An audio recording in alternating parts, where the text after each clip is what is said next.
Hello everyone. देखिए, जो आज का हमारा टॉपिक है वर्क एनर्जी एंड पावर का जो लेसन चला हुआ है 11th फिजिक्स का, वो लगभग हमारा कंप्लीट हो चुका है।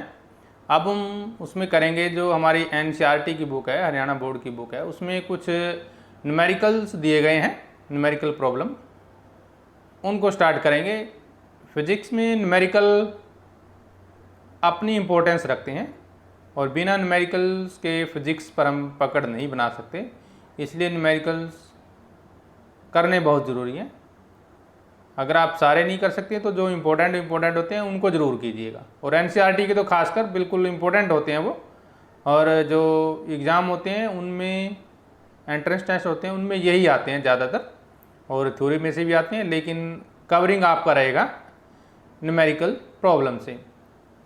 तो न्यूमेरिकल प्रॉब्लम को सॉल्यूशन में लेने से पहले हम चाहते हैं कि क्यों ना हम जो हमारा चैप्टर है वर्क एनर्जी एंड पावर जो अभी कंप्लीट किया हमने, उसका हम थोड़ा सा क्विक रिवीजन कर लेते हैं एक ही वीडियो में।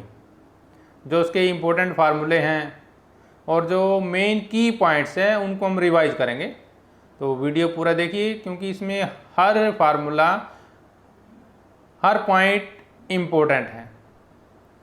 तो चलिए हम शुरू करते हैं। हमारा जो आज का पॉइंट है की points and important formula of NCERT books, और ये देखिए दूसरी बुक्स को भी आपकी कवर करके जाएगा। फुली कंपिटेबल है ये किसी भी एंट्रेंस टेस्ट को देने के लिए। आपको दूसरी बुक या दूसरा वीडियो देखने की ज़रूरत नहीं पड़ेगी। इसी वीडियो में हम पूरा का पूरा आपका सिलेबस भी कवर कराते हैं साथ साथ, और साथ साथ इसमें कंपटीशन के पॉइंट होते हैं जो वो भी हम आपको नोट करवाते रहते हैं। तो चलिए शुरू करते हैं हमारा आज का पॉइंट। और आप देख रहे हैं आपका अपना चैनल physics.edu.rajendra।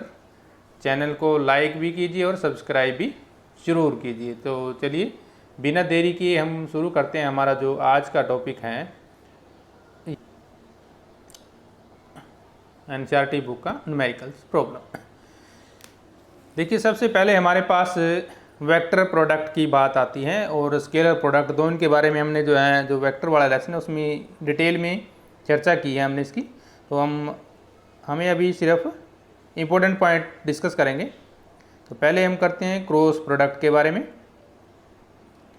देखिए, क्रॉस प्रोडक्ट हम जब निकालते हैं तो किस तरह से निकालते हैं, वो आज हमारा चर्चा का विषय रहेगा। देखिए, मान लो हमारे पास दो वेक्टर दिए गए हैं, वेक्टर ए और बी। ये वेक्टर ए है और ये वेक्टर बी है।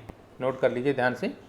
ये हमारे पास दो वेक्टर हैं। Vector A is equal to A x i का मतलब यहाँ पे यूनिट वेक्टर है, आई जे के अलोंग एक्स वाई जेड जो डायरेक्शन होती है ना हमारी, तो उसमें ये हमारे पास आई एक यूनिट वेक्टर है, जे भी यूनिट वेक्टर है और के भी क्या है हमारे पास यूनिट वेक्टर है along x y z direction में। ठीक है, तो ये आप नोट रखेंगे पॉइंट। दूसरा, जे भी हमारा क्या है, यूनिट वेक्टर है। जे भी क्या है हमारे पास यूनिट वेक्टर है।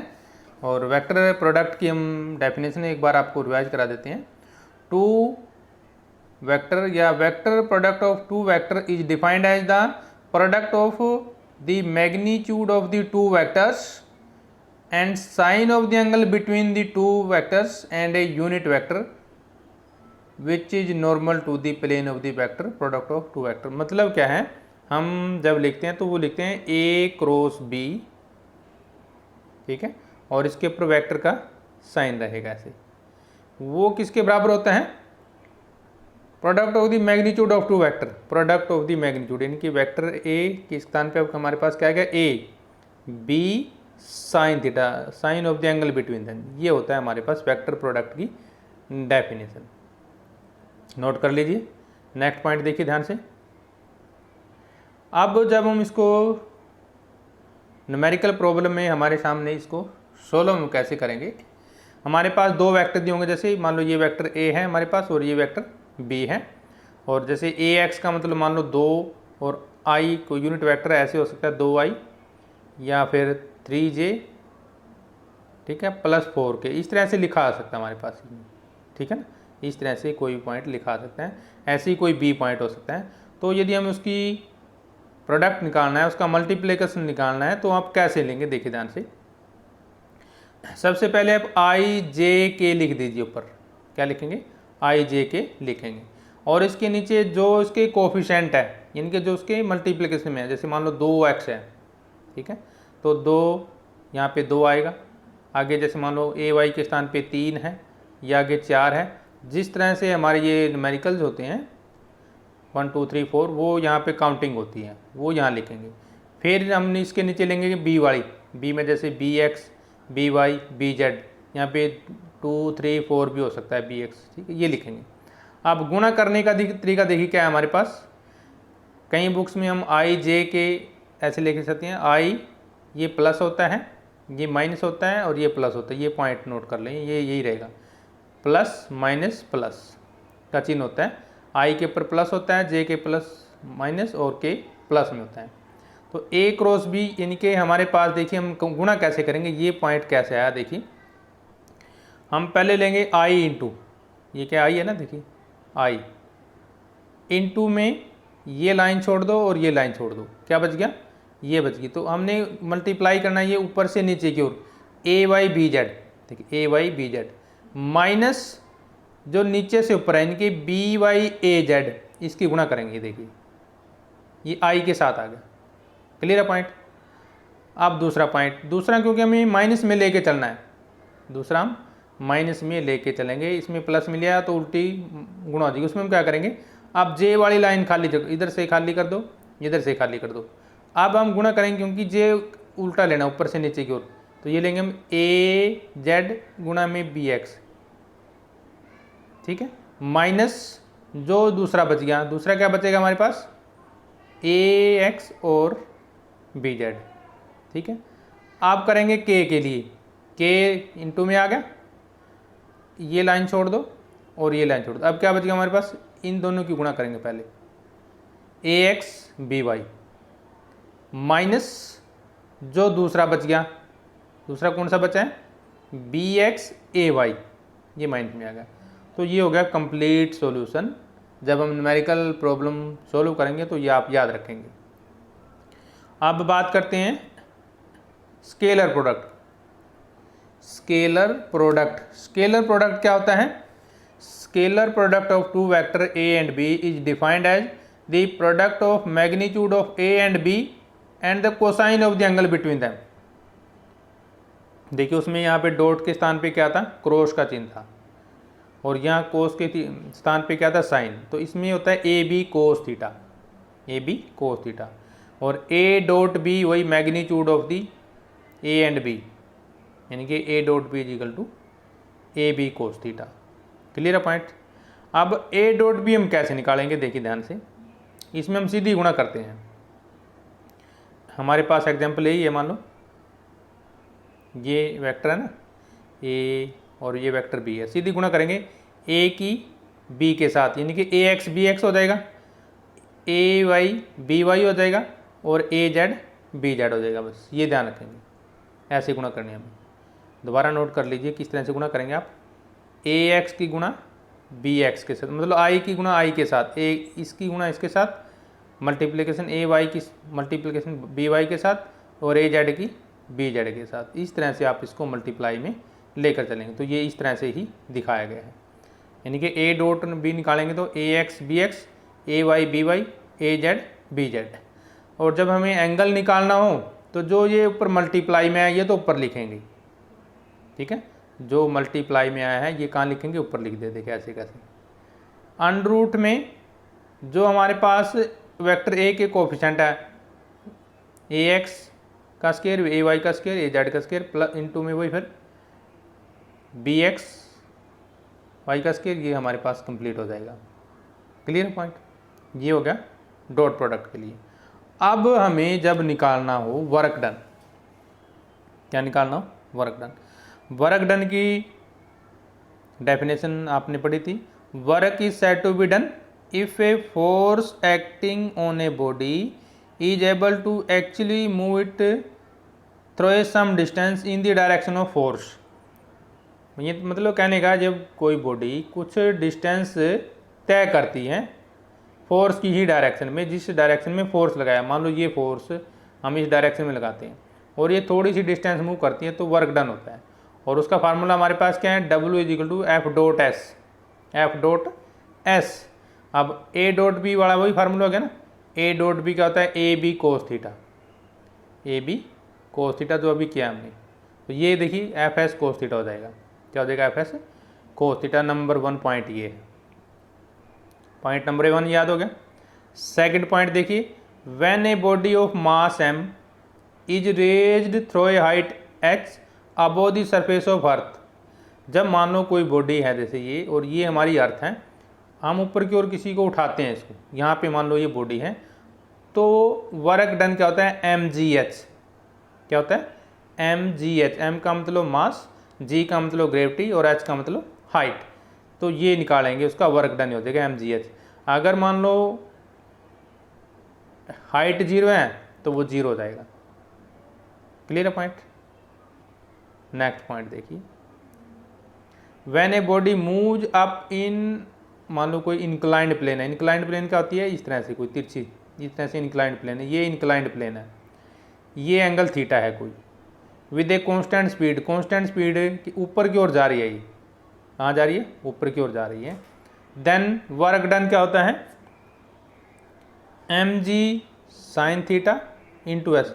देखिए ये फोर्स है, परपेंडिकुलर फोर्स जो लगता है ना, F is equal to m g sine theta, F is equal to m g sine theta. और ये डिस्टेंस, यही फार्मूला यही है हमारे पास, एफ डॉट एस। तो फोर्स यहाँ पे क्या आ गया, m g sine theta, distance ऐसे कैसे, ठीक है ना, तो यानी कि m g sine theta into s आ जाएगा, m g sine theta into s आ जाएगा। क्लियर है पॉइंट। नेक्स्ट पॉइंट देखिए, अब निकालते हैं हम work done bye centripetal force. Work done हमारा वही होता है एफ कोस थीटा, और थीटा 90 डिग्री होगा, तो वर्क डन वहाँ पे क्या होगा, 0 रहेगा, क्योंकि डिस्टेंस वैसे भी 0, मतलब डिस्प्लेसमेंट वैसे भी 0 हो जाता है, वैसे भी 0 रहेगा। Work done will be negative if theta is equal to 180 degree, यानी कि एफ एस कोस थीटा 180, तो माइनस एफ एस हो जाएगी, क्योंकि कोस 180 कहता है -1 होता है। क्लियर है पॉइंट।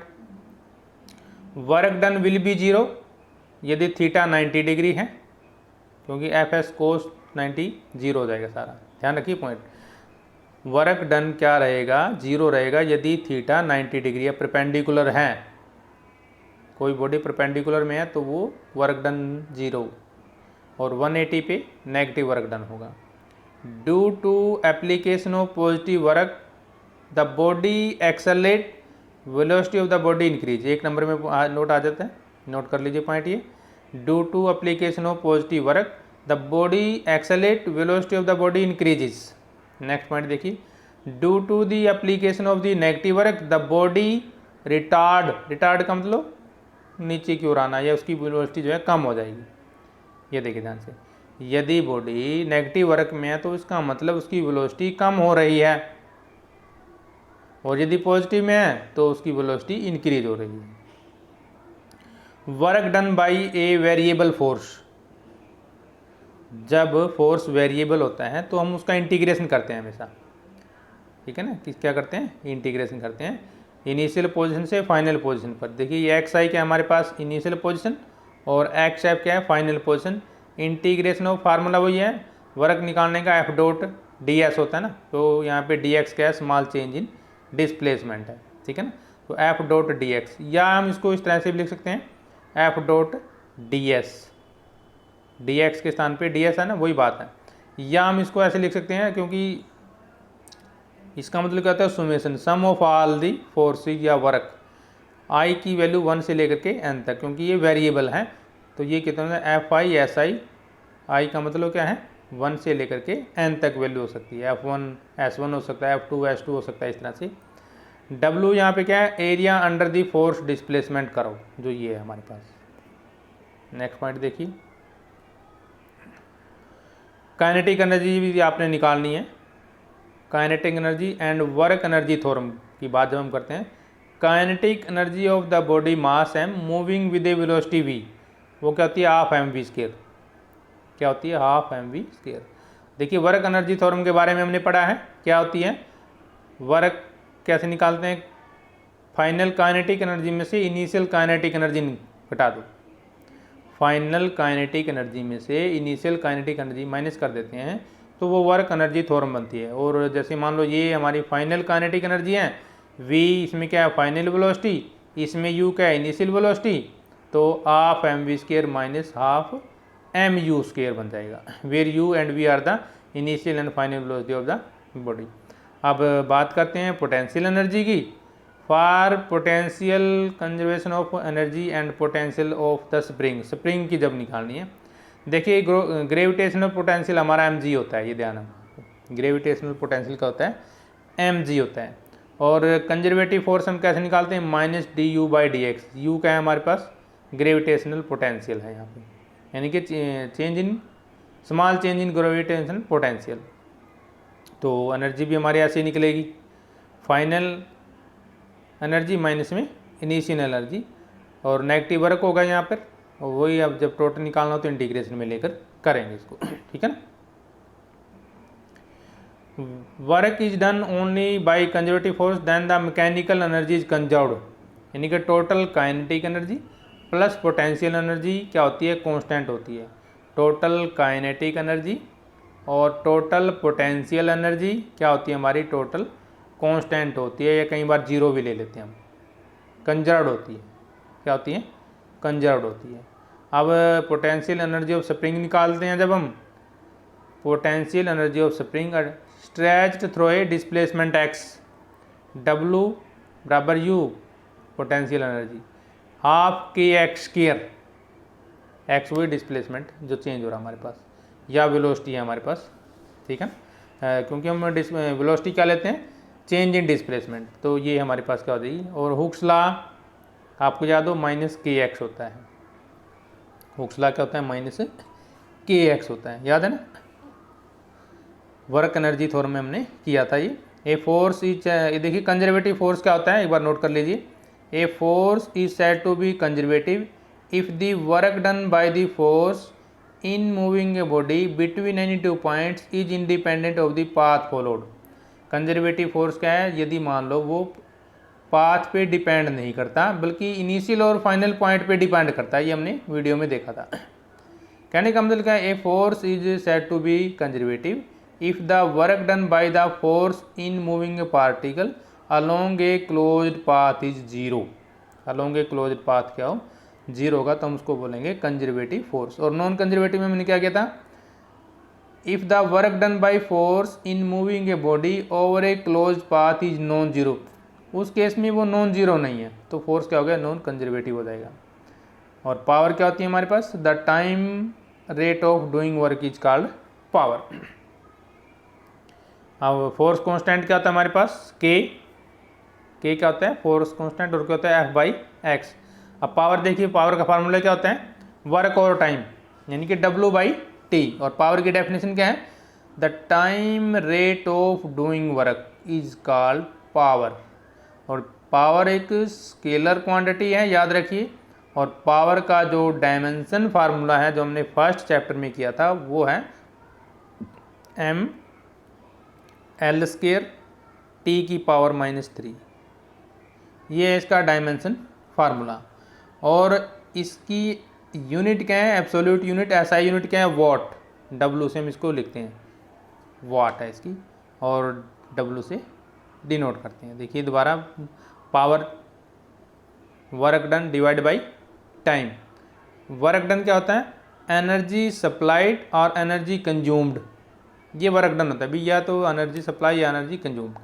और पावर क्या होती है, energy over time, work done और टाइम, या एनर्जी भी हम कह सकते हैं, क्योंकि वर्क डन क्या होता है एनर्जी सप्लाइड एनर्जी कंज्यूम्ड, ये याद रख लीजिए, ये न्यूमेरिकल प्रॉब्लम में आता है। Energy is supplied energy is consumed, इसका मतलब वो वर्क डन है, ये नोट कर लीजिए, कई बार आता है energy is supplied energy is consumed, इसका मतलब वो क्या है हमारे पास वर्क डन है। और एनर्जी जब निकालते हैं तो पावर इनटू टाइम, यही फार्मूला काम करेगा यहाँ पर भी। देखिए पावर, जब दूसरा तरीका क्या है हमारे पास F.V, या पावर क्या होता है FV cos theta, when theta 0 तो F क्या हो जाएगा, यानी कि P क्या हो जाएगा FV। देखिए थोड़े से ये न्यूमेरिकल हमारे पास एक नंबर में आ जाते हैं। 1 किलोवाट 1 किलोवाट में 1000 वाट होते हैं, 1000, 10⁻³ का मतलब 1000। मेगावाट में 10⁻⁶, यानी कि 1 के पीछे 6 जीरो आ जाएंगे, ठीक है ना। इस तरह से आप 6 जीरो लगा के चलेंगे, 6 जीरो, क्लियर है पॉइंट। और एक हॉर्स पावर में 746 मतलब 746 वोट होते हैं, याद रखिए। इन engineering horse power is the practical unit of power. Horse power बोलते हैं ना, घोड़ा, वही है ये। तो प्रैक्टिकल यूनिट क्या है, हॉर्स पावर 746 वाट होते हैं, क्लियर है यहाँ तक। 1 किलोवाट 10⁻³ वाट, 1 मेगावाट 10⁻⁶ वाट, और 1 HP 746 वाट। देखिए 1 किलोवाट को मतलब जूल में हम कैसे चेंज करेंगे, 1 किलोवाट हावर में, 1 किलोवाट में 1000 वाट होते हैं, और इंटू में 1 आवर आ गया। 1 आवर में मिनट कितनी होती हैं, 60, और सेकंड कितनी होती हैं, 3600, ये आ गया, ठीक है ना। तो इसको जब हमने मल्टीप्लाई किया तो 1 किलोवाट कितना होता है, 3.6 इंटू 10⁻⁶ जूल। इसको याद कर लीजिए, 1 नंबर में आता है मोस्टली, 1 नंबर में आता है 1 किलोवाट इज इक्वल टू, तो आप लिखेंगे 3.6 इंटू 10⁻⁶ जूल। निकालने का वही तरीका हमारे पास, 1000 को 60 इंटू 60 से मल्टीप्लाई कर दो, बस ये सेकंड में आ जाएगा सारा, क्लियर है। यहाँ आगे देखिए क्या है इसमें पॉइंट हमारा, एनर्जी डिफरेंस का देखिए बात क्या होती है। The term energy is difference from the power, ये ध्यान रखिए, एनर्जी और पावर सेम नहीं है। Whereas energy refer to capacity to form the work, यानी कि जब हम किसी वर्क को परफॉर्म करते हैं उसकी कैपेसिटी होती है, ठीक है ना। Power determine the rate of performing work, power से हमें ये पता चलता है कि उसकी परफॉर्मेंस क्या है रेट को, काम को करने में। Thus, in determining power we taken to perform the work, ध्यान रखेंगे। पोटेंशियल एनर्जी क्या है, energy possessed by a body by which of its position या कॉन्फ़िगरेशन के कारण हो सकता है। पोटेंशियल एनर्जी पॉजिटिव भी हो सकती है और नेगेटिव भी हो सकती है। देखिए जब कोई बॉडी फ्रीली फॉल होती है अंडर ग्रेविटी, उसकी काइनेटिक एनर्जी और पोटेंशियल एनर्जी दोनों का सम क्या होता है, कांस्टेंट होता है। कोई बॉडी ऊपर से नीचे की ओर आती है ना तो टोटल कांस्टेंट रहता है उनका, हमारे पास जो सम होता है, ठीक है। देखिए जब हम बात कर रहे थे हमने 1 डायमेंशन में किया है कोलिजन इन 1 डायमेंशन, तो कोलिजन इन 1 डायमेंशन क्या होता है, पहले आप कोलिजन देखिए क्या होता है।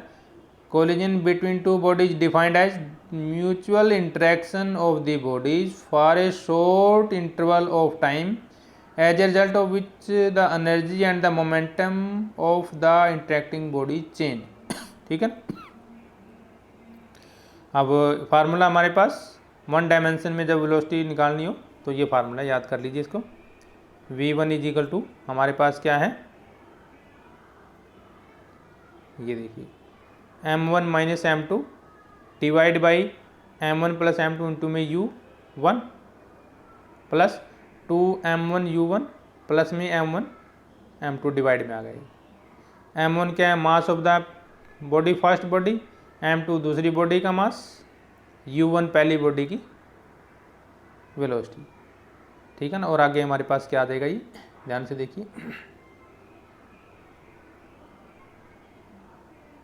तो दोबारा नोट कर लीजिए, v1 ये क्या है हमारे पास u1 और यहाँ पे u2 आएगा इंटू में u2, फार्मूले में छोटा हुआ है, यहाँ पे क्या आएगा u2, नोट कर लीजिए दोबारा, ठीक है ना। v2 जब निकालेंगे तो जैसे हमने ये निकाला है हमारे पास v2 निकालने के लिए m2 माइनस m1, या हम कर सकते हैं 2m1 divide by m1 plus m2 into u1, m2 minus m1 divide by m1 plus m2 into में u2, ये वेलोसिटी 2 के लिए है, क्लियर पॉइंट। और इसमें देखिए कोफिशिएंट ऑफ रीइंस्टीट्यूशन हमारे पास e क्या होता है, v2 minus v1 divide by u1 minus u2, u1 velocity और v1 भी क्या है हमारी वेलोसिटी अलग अलग टाइम में। दोबारा देखिए हमारे पास ये फार्मूले दोबारा से हैं। यहाँ पे ये क्या है हमारे पास U2, ये नोट रखिए, ठीक है ना। यहाँ हम इस तरह से भी माप सकते हैं। नेक्स्ट पॉइंट देखिए, when A ball rebound from floor, तो E हमारे पास क्या होता है V/U। देखिए यदि E की वैल्यू 1 है then collision is perfectly elastic, यानी कि no loss of energy is occurring if E is equal to less than 1। ये पॉइंट नोट कर लीजिए। For a perfectly elastic collision V2 minus V1 is equal to U2 minus या U1 minus U2, therefore E is equal to 1। और inelastic collision के लिए V2 minus V1 less than U2 minus U1, therefore E की value 1 और 0 के बीच में होगी। Perfectly in elastic collision है तो V2 minus V1 equal to 0, E किसके बराबर आएगा 0 के बराबर आएगा।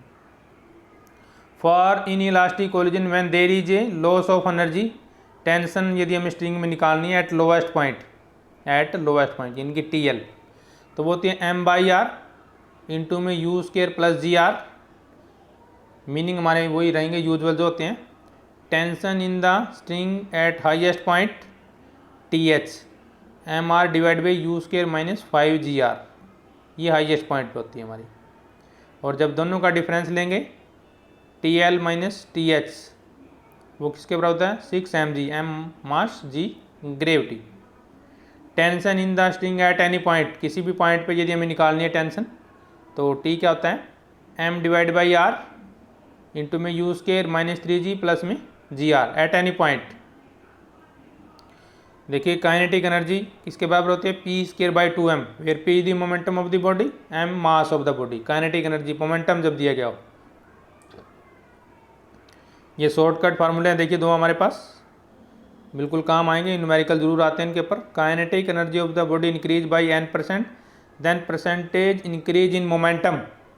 यदि किसी बॉडी की एनर्जी मान लो 5% 2% बढ़ रही है और उसके मोमेंटम में कितना बदलाव होगा, तो उसका फार्मूला ये है अंडर में 100 plus n divide by 100 minus 1 into 100 में % आ जाएगा, जो परसेंटेज दिया गया है। और जब momentum of the body increase by n%, percentage increase in kinetic energy, उसका हम स्केयर कर देंगे बस 100 प्लस n का square divide by 100 minus 1 into 100%। Clear है पॉइंट। आगे देखिए थोड़ा सा हम और आपको थोड़ी सी डेफिनेशन करवा देते हैं। इलास्टिक कोलिजन की बात देखिए, इलास्टिक कोलिजन में मोमेंटम कंजर्व्ड होता है, एनर्जी कंजर्व्ड होती है, काइनेटिक एनर्जी कंजर्व्ड होती है, फोर्स कंजर्वेटिव होता है। 4 पॉइंट नोट कर लीजिए, ठीक है। और इन इलास्टिक कोलिजन में मोमेंटम कंजर्व्ड होता है, टोटल एनर्जी कंजर्व्ड होती है, लेकिन काइनेटिक एनर्जी कंजर्व्ड नहीं होती है, ठीक है। और थोड़े से पॉइंट और है हमारे पास कोलिजन के बारे में, दोनों में momentum conserved, total energy conserved, it is the kinetic energy which may और मे नॉट बी कंजर्व्ड। और कोफिशिएंट ऑफ रेस्ट्रिक्शन हमने जो डिफाइंड किया था वही ratio of the velocity of the separation to the velocity of the approach of colliding body. और हम इसको किससे डिनोट करते हैं E से डिनोट करते हैं। देखिए हमने अभी जो किया था ये इम्पोर्टेंट है, इसलिए हम दोबारा आपको बता देते हैं। E वाला ये फार्मूला, इसका मतलब क्या है ratio of the velocity of separation to the velocity of the approach of the colliding bodies. Elastic body के लिए E की वैल्यू 1 होती है, इलास्टिक बॉडी के लिए E की वैल्यू 1 होती है। यहाँ पे 1 पुट करेंगे ना E के स्थान पे और क्रॉस मल्टीप्लाई कर देंगे तो हमारे पास क्या आ जाएगा V2 minus V1 is equal to U1 minus U2 आ जाएगा, जब E की वैल्यू 1 पुट करते हैं, ठीक है ना। क्रॉस मल्टीप्लाई कर देंगे 1 वैल्यू पुट करने के बाद, क्लियर पॉइंट। और यदि बॉडी परफेक्टली इलास्टिक है तो E कितना हो गया 1, और यदि बॉडी परफेक्टली इन इलास्टिक है तो E की वैल्यू 0 होती है। किसके बराबर आएगा ये 0 के बराबर। तो ये देखिए ये तो 0 हो जाएगा हमारे पास, तो फिर ये क्या बचेगा हमारे पास V2 इजिकल टू V1 हो जाएगा, V2 इजिकल टू V1 हमारे पास हो जाएगा, क्लियर पॉइंट। और सिंपली इन इलास्टिक कोलिजन के लिए ई की वैल्यू 0 और 1 के बीच में डिपेंड करती है। कितनी? 0 और 1 के। ये एक नंबर में आ जाती है, इसलिए हम आपको रिवाइज करा रहे हैं। बड़े इंपॉर्टेंट पॉइंट है दोनों ये। एक हमारे पास होता है बैलिस्टिक पेंडुलम। क्या होता है?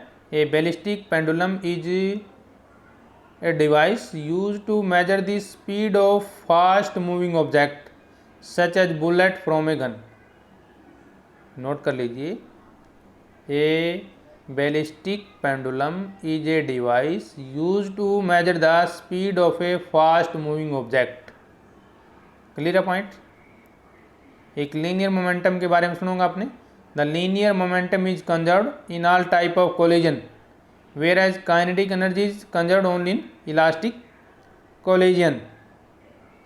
तो हम कर रहे हैं हमारा वर्क एनर्जी एंड पावर का जो चैप्टर है उसके कुछ इंपॉर्टेंट पॉइंट है, जो न्यूमेरिकल फार्मूले हैं उनके बारे में हम डिस्कस कर रहे हैं।